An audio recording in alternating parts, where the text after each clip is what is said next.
ಸಾಗರ ಶ್ರೀ ಮಾರಿಕಾಂಬಾ ವ್ಯವಸ್ಥಾಪಕ ಸಮಿತಿ ನ್ಯಾಸ ಪ್ರತಿಷ್ಠಾನದ ಅಡಿನಲ್ಲಿ ನಡೀತಾ ಇದೆ. ಈಗ ಕೋರ್ಟ್ ಒಂದು ಆದೇಶ ಮಾಡಿತ್ತು, 3 ತಿಂಗಳೊಳಗೆ ನೀವು ಜನರಲ್ ಬಾಡಿ ಕರೆದಿ, ಆಮೇಲೆ ಎಲ್ಲ ನೋಟಿಫಿಕೇಶನ್ 480 ಜನಕ್ಕೆ ನೋಟಿಫಿಕೇಶನ್ ಮಾಡಿ, ಆಮೇಲೆ ಜನರಲ್ ಬಾಡಿ ಕರೆದಿ ಜನರಲ್ ಬಾಡಿ ಎಲೆಕ್ಷನ್ ಮಾಡ್ಬೇಕು ಅನ್ನೋದ್ರ ಬಗ್ಗೆ ತೀರ್ಮಾನ ಕೊಟ್ಟು, ನಾವು ಅದನ್ನ ಯಾವ ದಿನ ಆರ್ಡರ್ ಆಗಿದೆ ಅದ್ರ ಮಾರನೇ ದಿವಸದಿಂದಲೇ ಎಲ್ಲ ಕರ್ತವ್ಯಗಳನ್ನು ನಾವು ಮಾಡಿ, ನಮ್ಮ ಲೆಕ್ಕಾಚಾರ ಮಾಡಿ, ಆಡಿಟ್ ಕೊಟ್ಟು, ಆಡಿಟಿಂದ ರಿಪೋರ್ಟ್ ತಗೊಂಡು, ರಿಪೋರ್ಟ್ ಆದಮೇಲೆ ಬುಕ್ ಪ್ರಿಂಟ್ ಮಾಡೋಕ್ಕೆ 8 ದಿವಸ ಬೇಕಾಯಿತು, ಆಮೇಲೆ ಹಂಚಿಕೆ ಮೇಲೆ ಒಂದು 7 ದಿವಸ ಬೇಕಾಯಿತು. ಅದೆಲ್ಲದನ್ನು ಮಾಡಿ ಜನರಲ್ ಬಾಡಿ ಕರೆದಿ ಪ್ರೋಸೆಸ್ ಮಾಡಿ, ಈಗ ನಾವು DRE ಸಮೇತ ಎಲೆಕ್ಷನ್ ಮಾಡಿಕೊಡಿ ಅಂತ ನಾವು ಲೆಟರ್ ಸಹ ಕೊಟ್ಟಾಗಿದೆ. ಅವರು ಈಗ 2 ದಿವಸ ಹಿಂದೆ ಈಗ ಎಲೆಕ್ಷನ್ ಸಮೇತ ಡೇಟ್ ಕೊಟ್ಟಿದೆ. ಅಷ್ಟೇ ಬಾಕಿ ಹೇಳ್ತೀನಿ.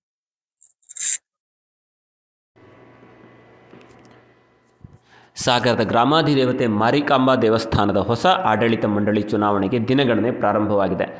ಸಹಕಾರಿ ಸಂಘದ ಮಾದರಿಯಲ್ಲೇ ನವೆಂಬರ್ 23ಕ್ಕೆ ಚುನಾವಣೆ ನಡೆಸೋದಾಗಿ ಜಿಲ್ಲಾ ನೋಂದಣಾಧಿಕಾರಿ ಪತ್ರ ಬರೆದಿದ್ದಾರೆ. ಇದರ ನಡುವೆಯೇ ಹಾಲಿ ನ್ಯಾಸ ಪ್ರತಿಷ್ಠಾನದ ವಿರುದ್ಧ ದಾಖಲಾಗಿರೋ ನ್ಯಾಯಾಂಗ ನಿಂದನೆ ಪ್ರಕರಣದ ವಿಚಾರಣೆಯು ಅಕ್ಟೋಬರ್ 31ರಂದು ನಡೆಯಲಿದೆ. ಹೌದು, ಕಳೆದ ಜುಲೈ 11ರಂದು ಜಿಲ್ಲಾ ಸತ್ರ ನ್ಯಾಯಾಲಯ ಮುಂದಿನ 3 ತಿಂಗಳೊಳಗೆ ಚುನಾವಣೆ ನಡೆಸಿ ಹೊಸ ಆಡಳಿತ ಮಂಡಳಿ ಆಯ್ಕೆ ಮಾಡುವಂತೆ ಆದೇಶಿಸಿತ್ತು. ಈ ಹಿನ್ನೆಲೆಯಲ್ಲಿ ಆಡಳಿತ ಮಂಡಳಿಯವರು ಜಾತ್ರೆಯ ಲೆಕ್ಕಪತ್ರವನ್ನು ಆಂತರಿಕ ಲೆಕ್ಕ ಪರಿಶೋಧಕರಿಂದ ತಪಾಸಣೆ ಮಾಡಿಸಿದರು. ಜೊತೆಗೆ ನಿಯಮದಂತೆ ಸೆಪ್ಟೆಂಬರ್ 22ರಂದು ವಾರ್ಷಿಕ ಮಹಾಸಭೆ ನಡೆಸಿ ಎಲ್ಲ ವಿವರವನ್ನು ಮಂಡಿಸಿ ಸರ್ವರ ಒಪ್ಪಿಗೆಯನ್ನೂ ಪಡೆದುಕೊಂಡಿದ್ದರು. ವರದಿಯನ್ನು DR ರವರಿಗೆ ತಲುಪಿಸಿ ಶೀಘ್ರದಲ್ಲೇ ಚುನಾವಣೆ ನಡೆಸುವಂತೆ ವಿನಂತಿಸೋದಾಗಿಯೂ ಸಭೆಯಲ್ಲಿ ಹೇಳಿದರು. ಇದೆಲ್ಲದಕ್ಕೂ ಸರ್ವ ಸದಸ್ಯರು ಅಂದು ಒಪ್ಪಿಗೆ ಕೂಡ ನೀಡಿದರು.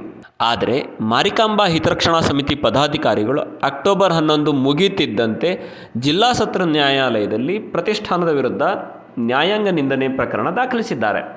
ಇದು ಹಲವು ಅನುಮಾನಕ್ಕೆ ಕಾರಣವಾಗಿದೆ ಅನ್ನೋದು ಹಾಲಿ ಸದಸ್ಯರ ಆರೋಪ. ಈ ಕುರಿತು ಮಾತನಾಡಿರೋ ಪ್ರತಿಷ್ಠಾನದ ಪ್ರಧಾನ ಕಾರ್ಯದರ್ಶಿ ಗಿರಿಧರ್ ರಾವ್, 1,60,000, 1,70,000 ಖರ್ಚು, 3 ಲಕ್ಷ ಡ್ರಾ ಮಾಡಿ 3 ಲಕ್ಷ ಖರ್ಚು ತೋರಿಸಿದ್ರು. ಆದಾಯ ಬರ್ತಿದ್ದು 1,70, 1,80. ಪ್ರತಿ ನವರಾತ್ರಿ 1,20, 1,30 ಡಿಫಿಸಿಟ್ ಹೊಡಿತಿತ್ತು. ನಾವು ಬಂದ ಮೇಲೆ ಆ ಡಿಫಿಸಿಟ್ ಹೊಡೆಯೋದ ಬ್ಯಾಲೆನ್ಸ್ ಆಗಿ ಈಗ ನಮ್ಮ ಕೈಯಲ್ಲಿ ಹಾಗೆ ನಮ್ಮಂತ ಪ್ರಾಫಿಟ್ ತುಂಬಾ ಬಂದಿದೆ ಅಂತ ನಾವ್ ಹೇಳ್ತಾ ಇಲ್ಲ. ಭಕ್ತರು ದೇವಸ್ಥಾನಕ್ಕೆ ಬರೋದು ಜಾಸ್ತಿ ಆಗ್ಯಾರೆ. ನಮ್ಗೆ ದೇವಸ್ಥಾನದಲ್ಲಿ ನವರಾತ್ರಿಯಲ್ಲಿ 25-30 ಲಕ್ಷದ ಹತ್ರ ಆದಾಯ ಬರುತ್ತೆ, 20-25 ಲಕ್ಷ ಖರ್ಚಾಗತ್ತೆ. ಈ ಸರ್ತಿ ಸ್ವಲ್ಪ ಜಾಸ್ತಿ ಖರ್ಚಾಗಿದೆ. ಆದ್ರೆ ದೇವಸ್ಥಾನ ಅಂತ ಅಭಿವೃದ್ಧಿ ಅಂತೂ ನಿಮ್ಗೆಲ್ಲ ಕಣ್ಣಿಗೆ ಕಾಣ್ತಾ ಇದೆ. ನಾವು ಬರೋಕ್ಕಿಂತ ಮೊದಲೇ ದೇವಸ್ಥಾನ ಆಗಿತ್ತು, ನಾವು ಬಂದ್ಮೇಲೆ ಏನಾಗಿದೆ, ಏನ್ ಬಂಗಾರ ಆಗಿದೆ, ಏನ್ ಬೆಳ್ಳಿ ಆಗಿದೆ, ಎಲ್ಲದೂ ಕಾಣುತ್ತೆ. ಮತ್ತೆ ಎರಡನೇದಾಗಿ ಇದೊಂದು ಯಾಕೆ ಹೇಳ್ತಿದ್ದೀನಿ ಅಂತ ಹೇಳಿದ್ರೆ, ಯಾವತ್ತು ಒಂದು ಬಂಗಾರ ಬೆಳ್ಳಿಯನ್ನ ಟೆಂಡರ್ ಕರಿಯಲ್ಲ, ಪರ್ಚೇಸ್ ಮಾಡ್ಬೇಕು. ಅವತ್ತಿನ 2013ರಲ್ಲಿ ನಾವು ಅಧಿಕಾರಕ್ಕೆ ಬರೋ ಮೊದಲು ಮಾರಿಗುಡಿಯಲ್ಲಿ ನವರಾತ್ರಿ ಆಚರಣೆಯೇ ಸರಿ ಇರಲಿಲ್ಲ. 3 ಲಕ್ಷ ರೂಪಾಯಿ ತಂದರೆ ಮೇಲೆ 1.5 ಲಕ್ಷದಷ್ಟು ಸಾಲ ಮಾಡಿ ಎಲ್ಲ ಮುಗಿಸಲಾಗ್ತಿತ್ತು.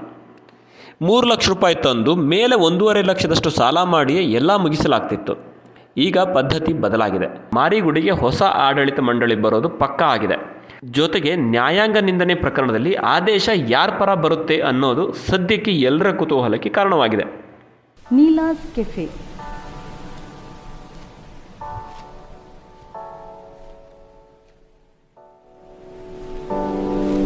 ನಮ್ಮ ಸಾಗರದಲ್ಲಿ ಶುದ್ಧ ಸಸ್ಯಾಹಾರಿ ಊಟ ಮತ್ತು ಉಪಹಾರಕ್ಕಾಗಿ ಒಮ್ಮೆ ಭೇಟಿ ಕೊಡಿ.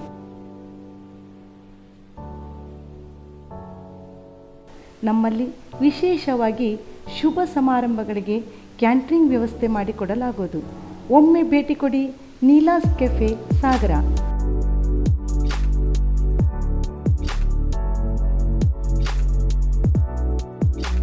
ನೀಲಾಸ್ ಕೆಫೆ, ಅಶೋಕ್ ರಸ್ತೆ, ಆಕ್ಸಿಸ್ ಬ್ಯಾಂಕ್ ಪಕ್ಕ, ಸಾಗರ. ಶರಾವತಿ ಪಂಪ್ಡ್ ಸ್ಟೋರೇಜ್ ಯೋಜನೆ ವಿರುದ್ಧದ ಮುಂದಿನ ಹೋರಾಟದ ಬಗ್ಗೆ ಬೆಂಗಳೂರಿನ ಗಾಂಧಿ ಭವನದಲ್ಲಿ ದುಂಡು ಮೇಜಿನ ಸಭೆ ನಡೆಯಿತು. ಈ ಸಂದರ್ಭದಲ್ಲಿ ಹೋರಾಟಗಾರರು ಮುಂದೆ ತೆಗೆದುಕೊಳ್ಳಬೇಕಿರುವ ನಡೆ ಕುರಿತು ಸುದೀರ್ಘ ಚರ್ಚೆ ನಡೆಸಲಾಯಿತು. ಮುಂದಿನ ಹೋರಾಟ ಹೇಗೆ ನಡೆಯಬೇಕು, ಎಲ್ಲೆಲ್ಲಿ ಪ್ರತಿಭಟನೆಗಳಾಗಬೇಕು, ಸಂಘಟಿತರಾಗಿ ಅವೈಜ್ಞಾನಿಕ ಯೋಜನೆ ವಿರೋಧಿಸುವುದು ಹೇಗೆ ಎಂದು ಹಲವು ತಜ್ಞರು ತಮ್ಮ ಅಭಿಪ್ರಾಯ ಮಂಡಿಸಿದರು. ಮುಂದಿನ ಹೋರಾಟ ಹೇಗೆ ನಡೆಯಬೇಕು, ಎಲ್ಲೆಲ್ಲಿ ಪ್ರತಿಭಟನೆಗಳಾಗಬೇಕು, ಸಂಘಟಿತರಾಗಿ ಅವೈಜ್ಞಾನಿಕ ಯೋಜನೆ ವಿರೋಧಿಸುವುದು ಹೇಗೆ ಎಂದು ಹಲವು ತಜ್ಞರು ತಮ್ಮ ಅಭಿಪ್ರಾಯ ಮಂಡಿಸಿದರು. ಮೊದಲ ಹೆಜ್ಜೆಯಾಗಿ ಸಾಗರ, ಶಿವಮೊಗ್ಗದಲ್ಲಿ ಪತ್ರಿಕಾಗೋಷ್ಠಿ ನಡೆಯಲಿದ್ದು ಅಲ್ಲಿ ಹಲವು ವಿಷಯ ಬಹಿರಂಗಗೊಳ್ಳಲಿದೆ. ನವೆಂಬರ್ ಮಧ್ಯದೊಳಗೆ ಬೆಂಗಳೂರಿನ ಸ್ವಾತಂತ್ರ್ಯ ಉದ್ಯಾನದಲ್ಲಿ ಬೃಹತ್ ಹೋರಾಟ ನಡೆಸುವುದು, ನಂತರ ಶಿವಮೊಗ್ಗದ ಜಿಲ್ಲಾಧಿಕಾರಿ ಕಚೇರಿ ಎದುರು ಪ್ರತಿಭಟನೆ, ಬಳಿಕ ಸಾಗರದಿಂದ ಪಾದಯಾತ್ರೆ ನಡೆಸುವ ಕುರಿತು ಸಭೆಯಲ್ಲಿ ಚರ್ಚಿಸಲಾಯಿತು ಎಂದು ತಿಳಿದುಬಂದಿದೆ. ಕಪ್ಪತಗುಡ್ಡ ಸ್ವಾಮೀಜಿ, 3000 ಮಠದ ಸ್ವಾಮೀಜಿ ಸೇರಿದಂತೆ ಪ್ರಮುಖರಾದ AT Ramaswamy, Parashuramagowda, Prakash Kammaradi, supreme court ನಿವೃತ್ತ ನ್ಯಾಯಾಧೀಶರಾದ ಗೋಪಾಲಗೌಡರು, SR ಹಿರೇಮಠ, ಮಾಜಿ ಸಚಿವ Haratalu Halappa, Ananth Hegde Ashisara, doctor Anjaneyappa, KT Gangadhar, Kavita Dharwad, Shripad Bichchugatti, Karibasappa Gowda, HM Venkatesh ಸೇರಿದಂತೆ ರಾಜ್ಯದ ಹಲವು ಭಾಗದಿಂದ ಹೋರಾಟಗಾರರು ಈ ಸಭೆಯಲ್ಲಿ ಪಾಲ್ಗೊಂಡಿದ್ದರು. ಅಲ್ಲಿ 12 ದಿನಗಳ ಕಾಲ ಸಾಕಷ್ಟು ಜನ ನಾಯಕರುಗಳು ಬಂದು ತಮ್ಮ ವಿಚಾರವನ್ನು ಹಂಚಿಕೊಂಡಿದ್ದರು. ಆದ್ದರಿಂದ ಗಲಿಬಿಲಿಗೊಂಡಿರ್ತಕ್ಕಂಥ ಇಲಾಖೆ, ಹಾಗೆ KPCL ಅಧಿಕಾರಿಗಳು ಮತ್ತೆ ಆ ಇಂಧನ ಇಲಾಖೆ ಸಚಿವರು ಹಾಗೆ ಸಂಬಂಧಪಟ್ಟಂತ ಶಾಸಕರು ಗಲಿಬಿಲಿಗೊಂಡಿದ್ದಾರೆ ಅಂತ ನನ್ನ ಭಾವನೆ. ಯಾಕೆಂತಂದ್ರೆ ಸಚಿವರ ಸೂಚನೆಯ ಮೇರೆಗೆ ಮಾಧ್ಯಮ ಸಂವಾದವನ್ನು ಏರ್ಪಡಿಸಿದ್ದಾರೆ.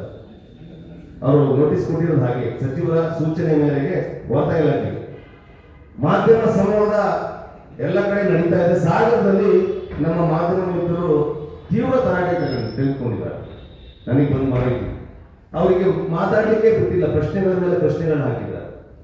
ನಂತರದಲ್ಲಿ ಏನೋ ಒಂದಿಷ್ಟು ಬ್ಯಾಗ್ಗಳನ್ನ ಉಡುಗೊರೆಯನ್ನಾಗಿ ಪತ್ರಕರ್ತರಿಗೆ ಮಾಧ್ಯಮಿಕರಿಗೆ ಕೊಟ್ಟಿದ್ದಾರೆ ಅಂತ ಮಾಹಿತಿ ಬಂದಿದೆ. ಖಾಲಿ ಬ್ಯಾಗ್ ಏನೋ ಇರ್ಬೋದು, ನನಗೆ ಗೊತ್ತಿಲ್ಲ, ಖಾಲಿ ಬ್ಯಾಗ್ ಅನ್ನು ಕೊಟ್ಟಿದ್ದೀನಿ. ನಾನು ನಿಮ್ಮಲ್ಲಿ ಮನವಿ ಮಾಡ್ಕೊಳ್ಳೋದು, ಈ ಹೋರಾಟ ಯಾವುದೋ ಸಣ್ಣ ಪುಟ್ಟ ವ್ಯಕ್ತಿಗಳ ವಿರುದ್ಧ ಅಲ್ಲ, ಸಣ್ಣ ಪ್ರಾಜೆಕ್ಟ್ ವಿರುದ್ಧ ಅಲ್ಲ. ಗೋಪಾಲ್ಗೌಡರು ನಾನು ಬಹಳ ಖುಷಿ ಆಯ್ತು ಅವರ ವಿಚಾರಗಳನ್ನ ಕೇಳಿದ ಹಿಂದಿನ ವಿಚಾರ ಸಂಕಿರಣದಲ್ಲಿ. ಅದನ್ನ ನಾವು ಈ ಲಿಂಕ್ ನ ತೆಗೆದು ಡೌನ್ಲೋಡ್ ಮಾಡಿ ಹಂಚಬೇಕು, ಸಾಕಷ್ಟು ಜನರಿಗೆ ಅರ್ಥ ಆಗ್ತದೆ. ನಮ್ಮ 12 ದಿವಸದ ಹೋರಾಟ ಸಾಕಷ್ಟು ಜನರಿಗೆ ಕೆಲವು ಗೊತ್ತಿರ್ಬೋದು, ಪತ್ರಿಕೆ ಓದಿರ್ಬೋದು, ಕೆಲವರಿಗೆ ಗೊತ್ತಿದೆ ಇರ್ಬೋದು. ಅದನ್ನ ನಾನು ಪ್ರಸ್ತಾಪ ಮಾಡ್ತೀನಿ. ನಮ್ಮ ಸಂಸದರು ಕೂಡ ಭಾಗಿಯಾಗಿದ್ದರು, ಹೋರಾಟ ಬೆಂಬಲಿಸಿದ್ರು. ಶ್ರೀ ರಾಘವೇಂದ್ರ ಅವರು ನನಗೆ ಈ ವಿಚಾರ ಗೊತ್ತಿರಲಿಲ್ಲ, ಈ ಹೋರಾಟ ಆರಂಭ ಆದ್ಮೇಲೆ ನನ್ನ ಗಮನಕ್ಕೆ ಬಂದಿದೆ. ನಾನು ಕೇಂದ್ರದಲ್ಲಿ ನಿಲ್ಲಿಸಲಿಕ್ಕೆ ಏನೆಲ್ಲ ಪ್ರಯತ್ನಗಳು ಮಾಡಬಹುದು ಅದನ್ನು ತಿಳಿದುಕೊಂಡು ನಮ್ಮ ಪಕ್ಕದ ಕ್ಷೇತ್ರದ MP ಅವರ ಸಹಕಾರವನ್ನು ಪಡೆದು ನಾನು ಪ್ರಯತ್ನವನ್ನು ಮಾಡ್ತೇನೆ, ನಿಮ್ಮ ಜೊತೆಗೆ ಇರ್ತೀನಿ ಅನ್ನೋ ಮಾತನ್ನು ಹೇಳಿದ್ದಾರೆ.